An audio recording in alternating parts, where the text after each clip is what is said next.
Roger had never felt so alone in his life. Yes, he celebrated Christmas with his family, but he was alone.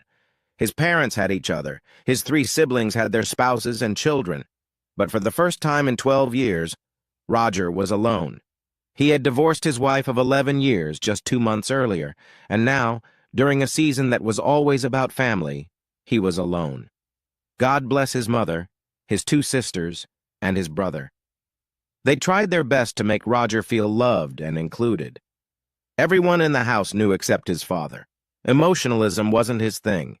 He tried to remain nonchalant, clapping Roger on the shoulder as his only show of emotion. Roger knew it was his best version of fatherly love. It was just as effective as what the rest of the family was trying to do. You really can be alone in a crowd, Roger thought to himself. The family opened many presents under the Christmas tree. Everyone oohed and ahed, laughed and teased each other as only a family can do. Roger tried his best to pretend to enjoy it. He didn't want to spoil it for anyone, especially his 7 nieces and nephews. Christmas is especially for children. Uncle Roger wasn't going to be part of the fun. Roger couldn't help but think about the one gift that wasn't under the tree, a 25-carat gold diamond necklace. It wasn't under the tree because it wasn't going to be given. About a month after Christmas in January, he received a large sum of money for the necklace. It was for his then-wife Tracy, who was the love of his life in January. It wasn't until February that he found out she had been cheating on him for 6 months and 2 weeks later hit her with divorce papers. At that point, he thought about turning the necklace back in for a full refund, but he just couldn't even dare to look at it. Roger loved this woman with all his heart, with all his soul, and was absolutely certain that they were together for the long haul. He guessed that there really are none so blind as those who can't see. Roger had noticed that the couple's sex life had slowed down about 6 months before, but he told himself that was because he and Tracy had been married for 10 years, and that was normal. What he hadn't noticed until further reflection was the secretive way she read her messages and never parted with her phone. He trusted her completely and never, ever thought she would betray his trust.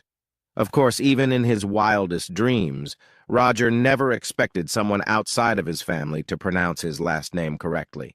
And when it happened, he just had to stop and talk to the person who had just done the impossible. One Thursday around lunchtime, a Tier 1 supplier dropped by unannounced, and Roger decided to impress him with a great lunch. Roger took him to the best barbecue place in town, on the other side of town, about 35 minutes away.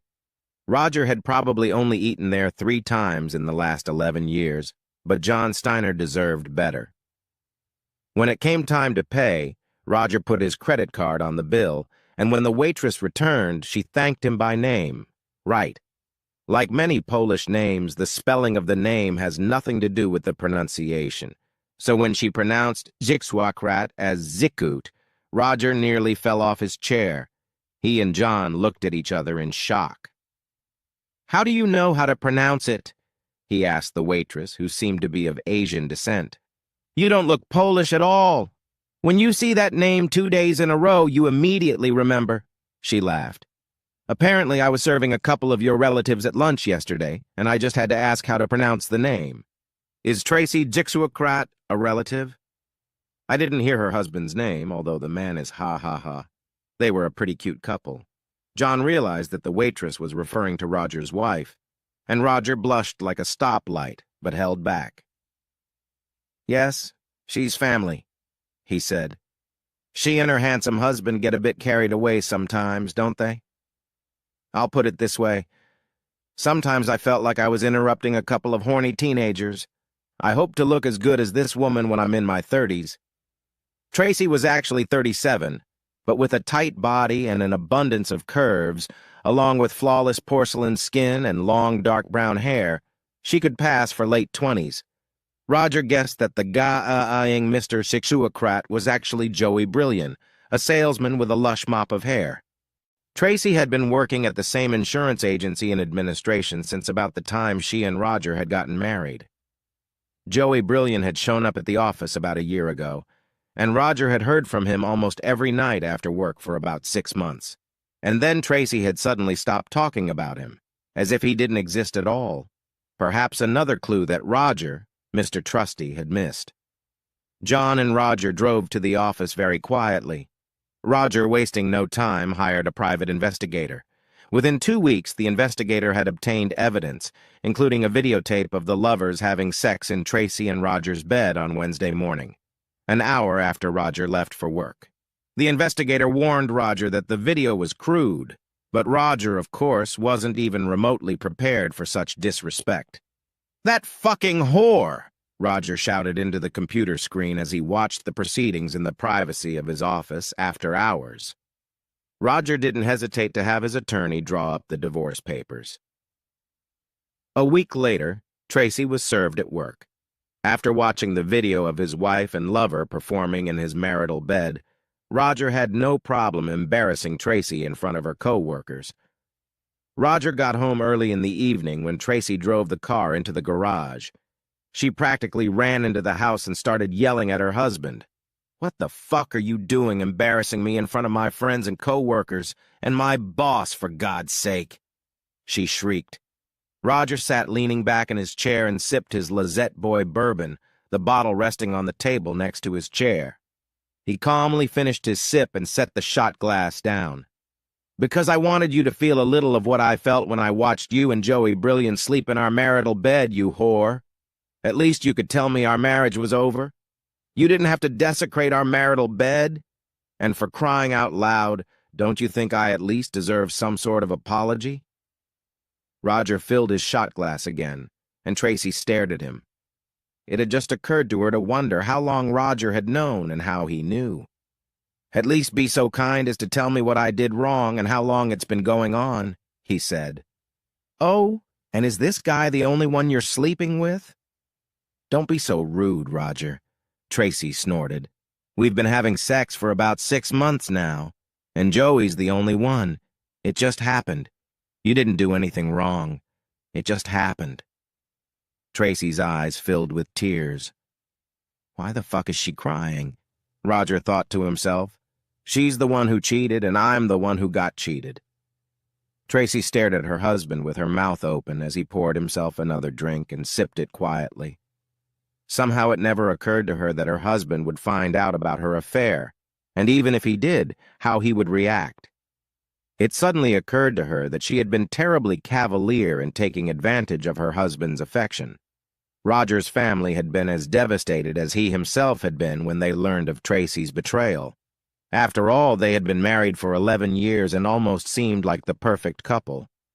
The only thing missing from that perfect marriage was children.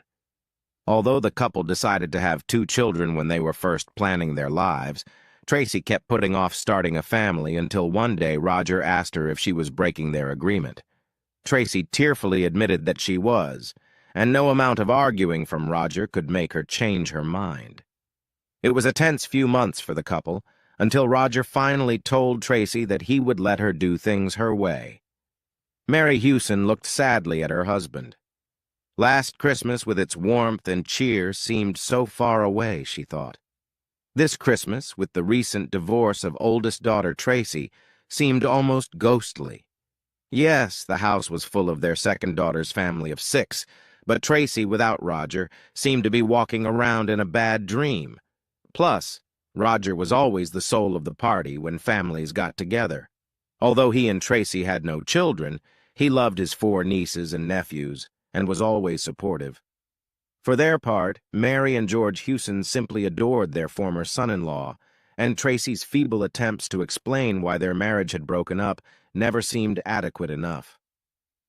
Roger told his relatives that the decision to divorce belonged to Tracy, and he would not discuss it any further. Tracy felt the tension of the whole family as they spent the few days before and after Christmas together. She thought that being with the family would help her overcome the malaise she felt inside. But it turned out that being around the family had the opposite effect. Everyone seemed to be waiting for a better explanation as to why she and Roger had divorced. And it seemed her sister's children blamed her specifically for Uncle Roger not being around. The Hussons hadn't invited Joey to family Christmas, and Tracy didn't fight for his participation in the event. She would miss his lean, muscular body next to her in bed at night, but she wouldn't have to deal with the awkwardness of him being an outsider. Realizing that it had only been 2 months since the divorce was official, Joey hadn't been particularly resistant when Tracy told him she was going to her parents' house for the vacations without him. Tracy was stunned when she was served divorce papers at her place of employment one afternoon in late February. She had no idea that Roger knew about her affair. She had been so consumed with her personal life that she was terribly embarrassed when she was served, and she was pretty sure she caught Joey's smirk in the background. She drove home furious, but that anger was replaced by confusion when she ran into Roger. He was quiet and calm, and seemed more interested in his bourbon than arguing with her. Besides, she knew she really didn't have any good answers to his questions. He seemed to know a lot about the case, including the fact that he and Joey had a date right in the bedroom. When Roger mentioned that, she even thought it sounded tasteless. She told Roger the truth, that she didn't want it to happen. Virtually every woman in the office swooned when Joey joined the staff. His looks and charm quickly won over most of them. Tracy noted that the young man was very skilled at flirting and seemed to be very good at the seduction game. She didn't seem too bothered when Joey started chatting her up, assuming that she was immune to Joey's advances since she was completely in love with her husband. A casual lunch turned into a casual dinner, as Tracy told her husband several times that she had to work late. She admitted to herself that she enjoyed Joey's company, and the man was certainly handsome. At the 5th dinner, the couple ended up in a hotel room, and Tracy hesitated for only a minute before she found herself under Joey. Tracy knew this wouldn't be the only time for the two of them. Tracy was somewhat surprised that she wasn't overwhelmed with guilt as the two of them washed and dressed. Physically, she felt great and wasn't too worried about her husband. Completely satisfied with her young stud, Tracy refused to have sex with Roger. Joey's youthful enthusiasm, his overall strength and sexual stamina, combined with the illicit nature of what they were doing, kept Tracy hot and ready to go as long as the young man wanted. Then the two of them cuddled together, talking and laughing. It may not have been intentional, but the longer they were together, the closer Tracy became to Joey. Because Roger always trusted Tracy and gave her space, she didn't feel pressured in her relationship with Joey. The two were never publicly frank about their relationship and were always careful with their dating, except when they occasionally used Tracy's marital bed at Joey's request. The young man found it exceptionally arousing to engage with Tracy in her marital bed, and being assured that they would not be caught, Tracy had to admit that she found it arousing as well. Once Tracy got used to being serviced, she and Joey began to spend more time together, and not just sexually. She found peace and security in his strong arms, just as she had once found in Roger's arms. She was surprised at how easy it turned out to be to forget her husband. Joey Brilliant missed Tracy when she went to her parents' house for Christmas. The couple began their romance more than a year ago and grew closer when Tracy's husband, Roger, filed for divorce in February. The divorce became official in October, and Joey and Tracy considered moving in together. They talked about having Joey accompany Tracy to her parents' house, but Tracy made the decision to go to her parents' house alone after her mother told her that her lover wasn't invited or welcome. That was actually fine with Joey because he wanted to spend some time partying with his friends, and that probably wouldn't happen with Tracy around. To be honest with himself, Joey hadn't planned on being with Tracy for that long, but she was a beautiful woman and a damn good fuck. When he'd first pursued her at work, he'd known she was married, but it had never bothered him before. He'd seduced a few married women. He just hadn't planned anything long-term. That plan changed when Tracy's apparently clueless husband stopped being clueless after about 6 months and filed for divorce. Joey couldn't believe that Roger had basically just abandoned his wife without putting up a fight. Joey had no way of knowing whether Roger was stupid or cowardly, and discussing the matter with Tracy didn't bring him any closer to an answer. The strippers were in full swing, and on the night before Christmas Eve, the party was good. Joey had left his friends around 1 o'clock in the morning, accompanied by a pretty blonde who had been drinking with Joey and his friends for hours. "That damn guy is so good-looking that women just can't get away from him," one of Joe's friends said to the other man. The men grinned. It had been almost 5 years since Roger had last seen Mary Hewson. He had always liked Mary and George. They had been very kind to him over the years and had nothing to do with what their daughter had done. Roger still sent birthday and Christmas cards. When Roger walked into the Italian restaurant, Mary was already seated at a table. Although she and George lived an hour south, she had asked Roger to meet her at one of his favorite restaurants near the apartment he had moved into after the divorce. At the thought of divorce, Mary's eyes moistened. Roger was a great guy, and even now she couldn't understand what Tracy had done. When Roger came to the table, they hugged. "It's been too long, Roger," Mary said. "George and I and the rest of the family have missed you. We love you, Roger, and nothing Tracy has done will change that." "And I love all of you guys," Roger replied. "I'm sorry to be so distant from you guys." "We understand, son. It's okay. But I have a selfish reason for wanting to see you. Remember Tracy's cousin, Bunny, the youngest of her wedding friends, who went into the Air Force shortly after the wedding? Well, she went back to civilian life and just got a job with an aerospace firm in your town. I was hoping you could show her around the city, introduce her to the right people, and just point her in the right direction. Honestly, I'm not asking for anything more than that." Roger smiled crookedly at his former mother-in-law. She feigned surprise. "It was a request for either you or my daughter, and right now neither George nor I take much pleasure in seeing Tracy lead her own life, let alone help someone start a new one." Roger nodded in agreement. Enough said, he thought. A few days later, Roger called Bunny and invited her to lunch at the same restaurant where he had met Mary. He really didn't know what to look for because the last time he'd seen Bunny, she was a thin, blonde-haired, freckled 19-year-old girl getting ready to go into the Air Force. Now she was 36 years old. The only hint Mary had given him was that Bunny no longer had freckles and her hair had darkened. Roger waited attentively as the waiters escorted the 3 lone brown-haired women to other tables. The 4th brown-haired woman turned out to be Bunny. Roger was more than surprised. She was well built from top to bottom. Roger figured her time in the service had certainly enriched the woman physically, and her sparkling blue eyes would make her a favorite of single men all over town. Roger decided that the dinner had gone well. Bunny had turned out to be very intelligent and had more than held up her end of the conversation. Roger reminded himself to call Mary and thank her for putting him in touch with Bunny. Roger enjoyed Bunny's company so much that he invited her over for a second lunch and then dinner and a concert. He definitely had Mary to thank. Tracy sat at a restaurant table waiting for her beau.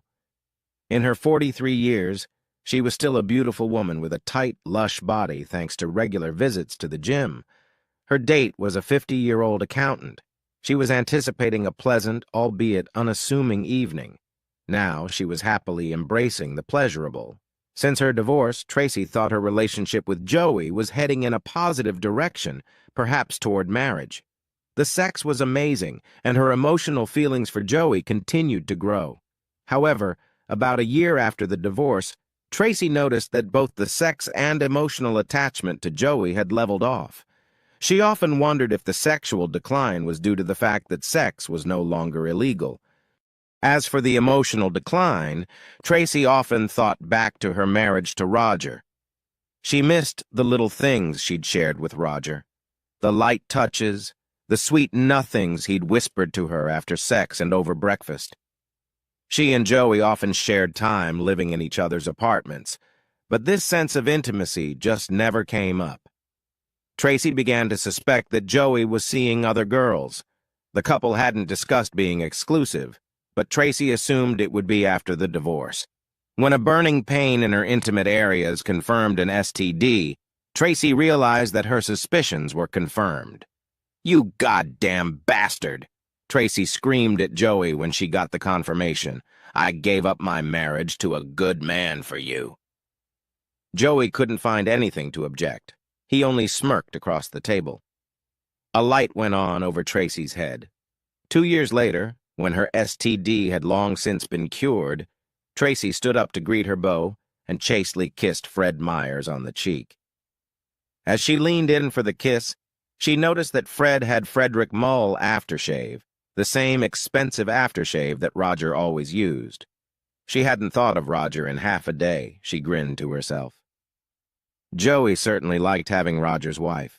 She was prettier than most of the wives of other men he'd had, and she was a great lover. So many women just lay around like dead fish. Tracy wasn't one of them. She seemed to enjoy illicit sex as well. Joey noticed that the arousal began to diminish when Roger filed for divorce from Tracy, but her emotional dependence on him seemed to grow. At first, Joey enjoyed the intimacy, but then he began to see it as a great burden. After he had been exclusive with Tracy for about 2 years, the itch for other women began to rear its head. He would sneak out with other women from time to time, but since he preferred sex without saddles, he soon caught syphilis. He had no sooner told Tracy than she herself found out that he had passed his problem on to her. She was unhappy about getting the STD and what the disease meant for the couple's relationship. Joey didn't lose a minute of sleep over his breakup with Tracy. It was a huge party to celebrate Roger and Bunny's 25th wedding anniversary.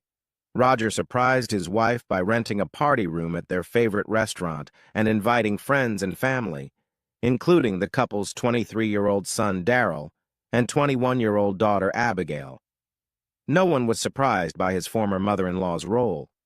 5 years after Roger divorced Tracy, Mary asked him to help out his younger cousin Tracy, who was coming back to town after serving in the Air Force. Lunch turned into a relationship. Roger learned that Bunny was divorced. "You set me up, Mom," Roger said with a wry grin when he met Mary after learning about Bunny. "It was a really good plan, Mom." Mary smiled broadly and grinned. Roger looked embarrassed. "It wasn't a plan, Roger. I swear," Mary said quietly. "I was only asking you for a favor. There was no way I expected it to last. I knew you'd hardly been seeing each other since the divorce, but I never thought—" "I can't tell you how happy George and I are. You know we always thought highly of you and love Bunny to death. We know you'll do right by this girl, just like you always did right by Tracy when you were married." "Whoa, Mom. You're in a bit of a hurry now, aren't you?" "I don't think so, Roger," Mary replied. "You two look great together. She's got your heart, hasn't she?" "You know me well, Mother. Now suppose it does happen. Who do I call Mom? You or your sister Grace?" "What about both of us? Grace may deserve the title, but I'd be incredibly hurt if you called me anything else after all these years." Mary was right, Roger admitted to himself. Bunny had his heart, and about 13 months after their first lunch, the couple had bonded in marriage. No, Tracy had not been invited by mutual consent of Bunny and Roger. Mary and George only mentioned the neglect once, which meant they understood. A year later, Roger had his first child, and 2 years later, his second. After each birth, he thanked Bunny with expensive jewelry. Roger and Bunny were on the dance floor 2 hours after the party started. Her head was resting on Roger's shoulder, and she was nestled in his arms when Roger suddenly stopped moving and looked intently into his wife's eyes. He rummaged in his pocket and pulled out a small box that once held a diamond necklace. Roger went back to the jewelry store where he had bought the necklace years ago and exchanged it for a pair of diamond earrings. This time, he was sure he would have the opportunity to give them to his wife. Eventually, Tracy found a man she could grow old with. She was 52 when she married Franklin Jameson, a widower with 2 grown children. She admitted to herself that while Franklin was nothing special, at this point in her life she probably wouldn't find anyone special and would be happy with a good man who loved her with all his heart. In her most intimate moments, Tracy admitted to herself that she had left her special man because of her own selfishness and stupidity. She fell in love with Joey's good looks, his youth, and her own lust, mistaking lust for love like a foolish schoolgirl. Even though she had 11 good years with Roger, he didn't give her any slack once he found out she was cheating. Who is she kidding? She thought to herself. She was too caught up in the intense feeling she was getting from illicit sex to realize what she was really risking. Her parents loved Roger like family and tried to get Tracy to see the truth about what she was doing. It took her over 2 years to admit to herself that she was thinking with her head below the belt. Getting an STD was an amazing experience for a woman who thought she was in control. Roger, marrying her younger cousin Bunny, was a blow to Tracy, especially when she found out that it was her mother who brought them together. "She's family, Mom. How could you do this to me? Set her up with my ex." "He left me, for God's sake," Tracy whimpered. "You deserve to be dumped," Mary shouted at her daughter. "You cheated on him. I'd divorce your ass for that, too." "Whose side are you on, Mom? You should be on mine. You're my mother." "No, I can't put up with deceit. I raised you better than that," Mary said quietly. "Roger deserves a good woman, even if she is your cousin." "Why didn't Bunny even invite me? She was one of my bridesmaids," Tracy said. "She respected Roger's wishes," Mary said. "I think everyone agreed that his feelings meant a lot more than yours. Given that Roger, Bunny, and Tracy lived in the same town, their paths sometimes crossed. Roger was polite at best when he met Tracy. The cousins barely did more than stare angrily at each other. Eventually, Joey settled down and got married. His choice of women was no longer the same as before. His mugging when he was about 35 had left him with a permanent limp, and his once densely muscled body had degenerated into a loose one. His shorthand seemed to lose its impact on women as his physical condition deteriorated. In his more reflective moments, Joey knew he no longer had the best choice of women once he passed 40. He settled for an average woman with an average body who seemed to really love him. Even when he strayed, women no longer seemed as nice as they had a few years ago. The police questioned Roger and Tracy after Joey was robbed. The detectives were convinced that the robbers had taken too much pleasure in hurting Joey rather than robbing him. As she had suspected, no one had questioned Mary Hewson about the attack on Joey. After all, why would the police suspect the sweet, gray-haired grandmother? Mary guessed correctly. Although she blamed Tracy for her own mess, she knew that Joey was at least partly to blame for the destruction of Roger and Tracy's marriage, so he deserved part of the punishment. Although she hadn't told either Roger or Tracy of her intentions, she assumed they would both agree.